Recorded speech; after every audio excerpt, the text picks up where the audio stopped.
Laki-laki ini bernama Henry Chen, dia baru saja kembali ke negara asalnya Hong Kong. Setelah beberapa tahun menjalani wajib militer di Amerika Serikat.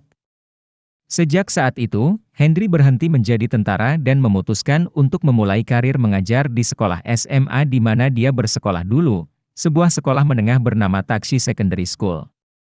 Namun, keputusannya diperumit oleh fakta bahwa Henry tidak memiliki sertifikat yang mengizinkannya untuk memenuhi tugas sebagai guru. Alhasil, direktur sekolah taksi hampir menolaknya. Kalau saja Henry tidak menunjukkan surat pemberitahuan yang ditandatangani langsung oleh pejabat SMA itu. Henry akhirnya mendapatkan pekerjaan yang diinginkannya. Dia bahkan ditunjuk sebagai wali kelas di salah satu kelas yang berisi murid-murid nakal. Pada hari pertamanya di kelas, Henry terkejut mendapati kelasnya kacau balau. Tidak ada siswa di kelas yang datang ke sekolah dengan niat untuk belajar apapun. Henry bahkan harus memperkenalkan diri dengan susah payah. Karena merasa diabaikan.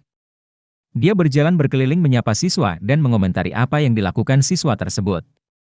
Ketika akhirnya dapat menarik perhatian para siswa, Henry mulai menuliskan nama dan nomor HP-nya di papan tulis. Tapi semua siswa menertawakannya karena tulisan tangannya jelek. Seorang siswa bahkan dengan kasar menyuruh guru baru ini keluar dari kelas. Sehingga Henry harus memamerkan sebagian bakatnya di depan mereka. Selama istirahat, di aula peralatan olahraga. Seorang anak laki-laki bernama Jack mengajak keempat temannya untuk merokok. Kemudian, segera setelah itu, datanglah sekelompok anak laki-laki dari tim bola basket yang terdiri dari anak-anak kaya dan manja.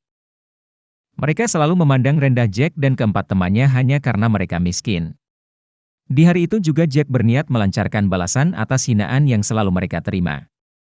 Namun tanpa si Jack sadar perbuatan usilnya tadi dilihat oleh seorang guru bahasa Inggris bernama Miss Liang.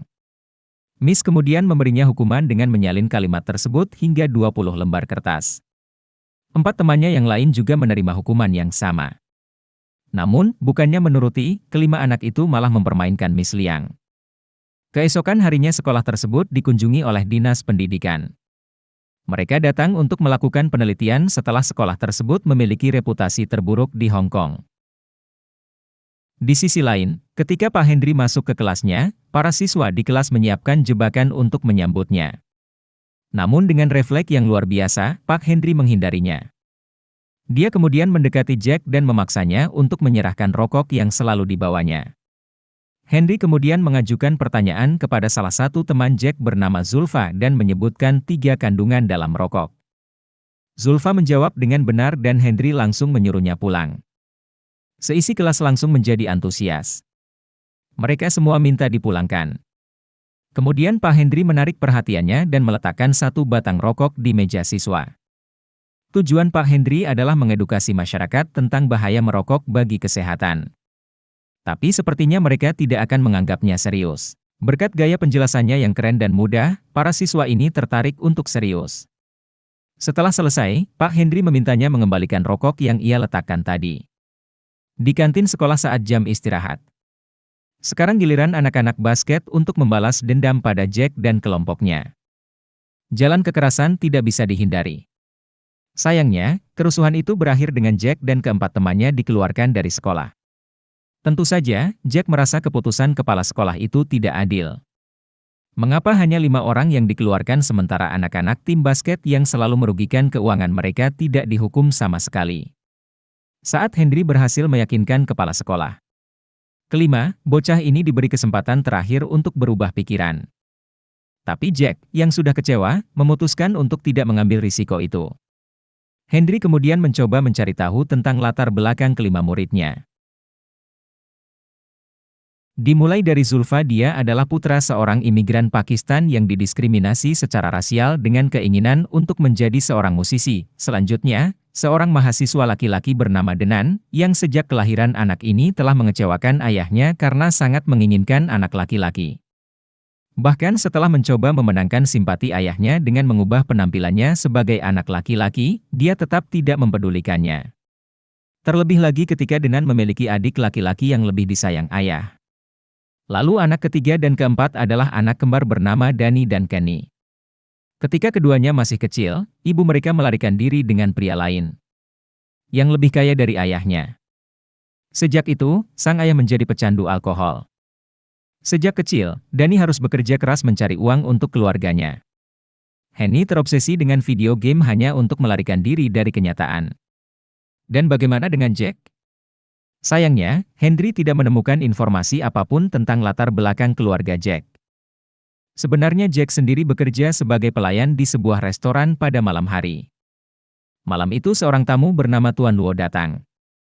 Dia adalah seorang pengusaha dan pemilik arena pertempuran bebas di kota Hong Kong. Di sana, Pak Luo dan mitra bisnisnya mendiskusikan sekolah taksi yang departemen pengajarannya akan ditutup, dan rencana Luo menggunakan kesempatan ini untuk menjalankan perusahaannya. Ketika keadaan lengah, Jack diam-diam mengambil korek api Tuan Luo, tetapi dia tertangkap. Anak buah Luo memukulinya sebelum menemukan kartu pelajar Jack. Tuan Luo memberinya uang dan menawarinya pekerjaan yang menarik. Di tempat lain, Henry berkunjung ke rumah Zulfa. Saat itu, Zulfa diburu preman karena mencuri tiket konser milik ayahnya sendiri. Henry mencoba menyelesaikan masalah tersebut. Setelah itu, dia membawa Zulfa ke pinggir jembatan. Untuk membangkitkan semangatnya tentang cita-cita Zulfa dan mengajarinya cara membawa pola pikir seorang musisi ke atas panggung. Sementara itu, larut malam di rumah si kembar Dani dan Kenny, ayah mereka seperti biasa pulang larut malam. Kemudian sang ayah membuka lemari es dan melihat birnya sudah habis terjual, maka dia menantang salah satu dari kedua anaknya untuk membeli bir. Tapi mereka menolak. Kemarahan ayahnya juga meningkat dan dia mengancam akan mengusirnya dari rumah. Keesokan harinya Henry datang mengunjungi ayahnya. Dia mengeluh kepada ayahnya tentang bahaya minum dan menasihatinya untuk berhenti minum. Mungkin dengan cara ini sang ayah bisa mengembalikan hubungan yang harmonis dengan kedua anaknya. Sementara itu di rumah Denan, ayahnya membeli alat rias di rumah dan memintanya berdandan seperti perempuan. Tapi dengan mereka yang bosan dan menyebalkan lalu menyelinap ke mobil ayahnya. Tidak jauh dari perjalanannya, Henry datang dan menghentikannya.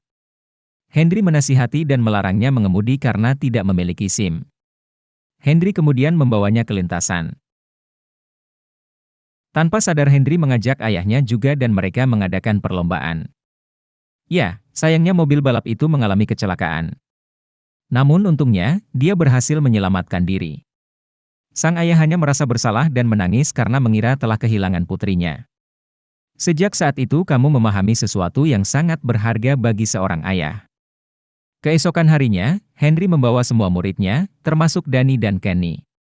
Di sana, di program studi pusat rehabilitasi, seorang mantan pecandu alkohol yang sedang dalam masa rehabilitasi telah menunggunya.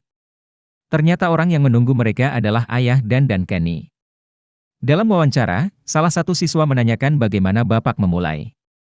Bisa jadi pecandu alkohol, kata ayah saat itu, bermula saat wanita yang dicintainya meninggalkannya. Sejak saat itu ia mengalami masa terpuruk dalam hidupnya yang membuatnya menjadi pecandu alkohol dan membuatnya lupa bahwa ia masih memiliki tanggung jawab sebagai seorang ayah. Ia mengaku menyesal dan meminta maaf kepada kedua anaknya. Di tempat lain, Jack akhirnya menerima tawaran pekerjaan dari Tuan Luo. Dalam pekerjaan pertamanya, Jack diinstruksikan untuk mencampurkan obat ke dalam salah satu minuman para pejuang. Jack awalnya ragu, tetapi karena dia dijanjikan banyak uang, dia menerima tawaran itu. Keesokan harinya Pak Henry datang ke rumah Jack. Di rumah ini, Jack hanya tinggal bersama neneknya yang kedua orang tuanya meninggal karena kecelakaan saat Jack masih kecil. Meski sang nenek tidak tahu tentang kehidupan cucunya di sana. Tapi baginya, Jack adalah anak yang baik.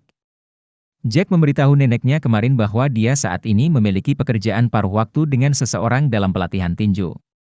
Mendengar hal itu, Henry merasa risih. Dia juga menemukan narkoba di dekat poster game. Sore itu Jack melakukan pekerjaannya.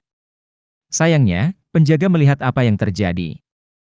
Jack dipukuli dan dikunci di lemari. Beberapa saat kemudian, Henry mencarinya. Dia bertanya kepada para pejuang apakah mereka pernah melihat bocah sekolah menengah di tempat itu.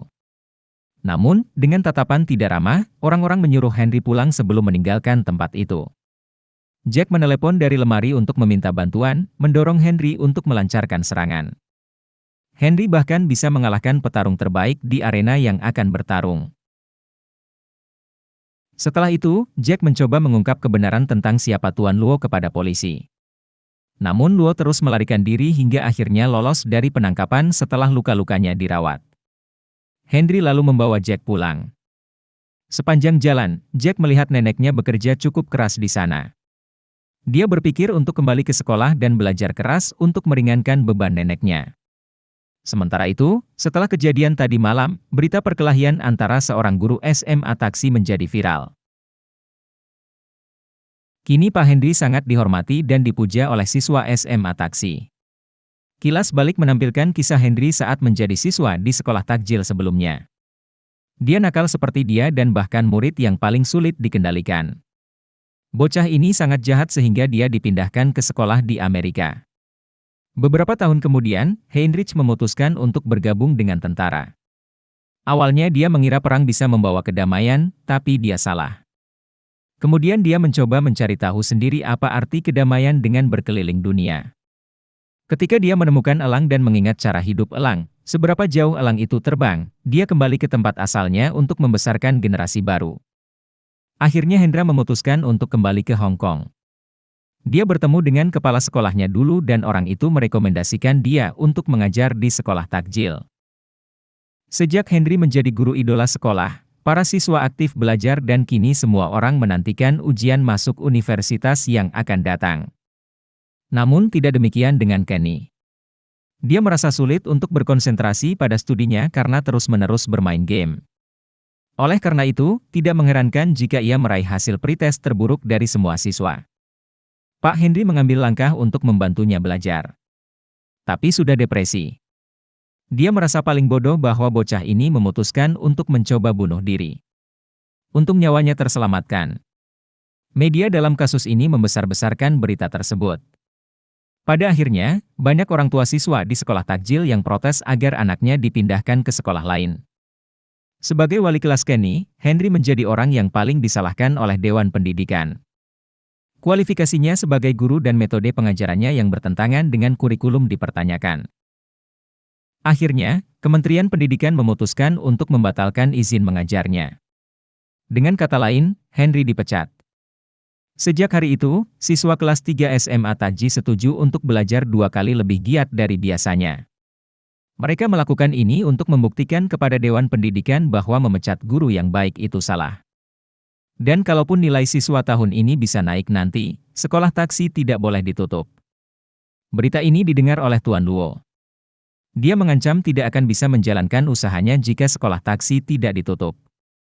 Ketika siswa datang pada hari ujian sebelum ujian, mereka diberi pesan, kalau Pak Henry akan menemui mereka, mereka akan berkumpul.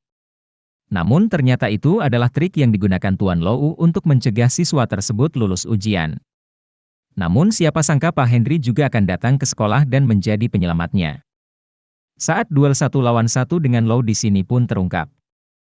Jika Tuan Luo sebenarnya adalah teman sekelas Henry, yang lengannya pernah dia patahkan saat mereka bertengkar. Kejadian ini juga mengubur impian Pak Luo yang bercita-cita menjadi seorang pianis. Bahkan, Henry bertanya-tanya apa yang telah dilakukannya. Dia masih merasa bersalah sampai hari ini. Permintaan untuk Anda adalah permintaan maaf. Sebagai hukuman atas kesalahannya, dia tanpa ragu menikam kakinya sendiri dan kemudian meminta maaf kepada Luo. Di tempat lain, semua siswa SMA taksi akhirnya bisa menyelesaikan ujian tepat waktu. Atas dedikasi dan kerja keras mereka dalam belajar. Pada akhirnya, semua siswa lulus ujian. Keberhasilan ini mencegah Kementerian Pendidikan menutup sekolah takji. Mereka pun meminta Henry untuk kembali mengajar. Di sisi lain, kondisi Kenny sedikit membaik. Dia berjanji pada ayah dan saudara kembarnya untuk belajar lebih giat. Ujian tahun depan. Sementara itu, Tuan Luo kembali menekuni hobi lamanya yang telah ia tinggalkan. Dia mulai bermain piano lagi, meskipun butuh banyak latihan untuk menjadi sebaik sebelumnya.